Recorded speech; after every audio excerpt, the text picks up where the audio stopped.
को घर लौटे तो किसी अजनबी को अपने ठिकाने पर देखकर वे बुढ़िया पर बहुत गुस्सा हुए। तब बूढ़ी नौकरानी ने उन्हें सारी बात बता दी और वह चिट्ठी भी डाकुओं के सरदार को सौंप दी जो लड़के ने उसे दिखाई थी। राजा की मुहर देखकर डाकुओं को शक हुआ। सरदार ने बड़ी सावधानी से चिट्ठी को खोला और पढ़ा।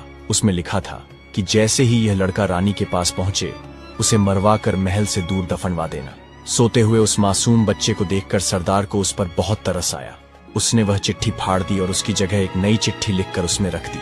उस नई चिट्ठी में लिखा था, जैसे ही यह लड़का राजमहल में पहुंचे तुम इसका विवाह राजकुमारी से कर देना। ये कार्य मेरे लौटने से पहले पूरा हो जाना चाहिए।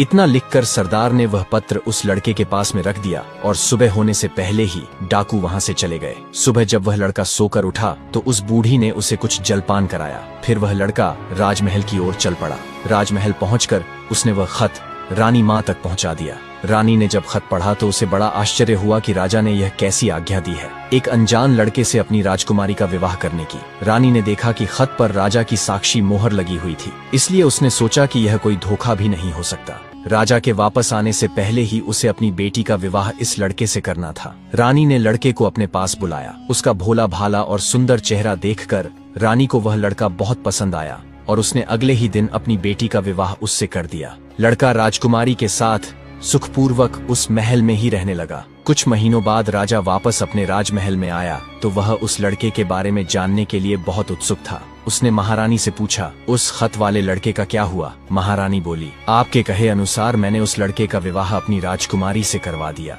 राजा यह सुनकर बहुत गुस्से में आ गया। जिस बात को वह नहीं होने देना चाहता था आखिर वह हो गई। उसने अपनी पत्नी से वह खत मांगा। राजा ने उसमें उस लड़के से राजकुमारी के विवाह की बात पढ़ी तो निस्तब्ध रह गया। राजा को उस लड़के पर शक हुआ कि वह पढ़ा लिखा है, जरूर उसने रास्ते में खत बदल दिया होगा। उसने लड़के को अपने पास बुलवाया और उसे सच्चाई बताने की आज्ञा दी। लड़का बोला, हे राजन, मुझे कुछ नहीं पता कि इस खत में आपने क्या लिखा था, क्योंकि मैं तो इसे ऐसा ही लेकर आ गया था। हाँ, जंगल में मैंने एक पुराने घर में रात जरूर गुजारी थी, क्योंकि मैं राजमहल का रास्ता नहीं ढूंढ पाया और जंगल में भटक गया था। राजा को उस लड़के की बात पर विश्वास नहीं हुआ।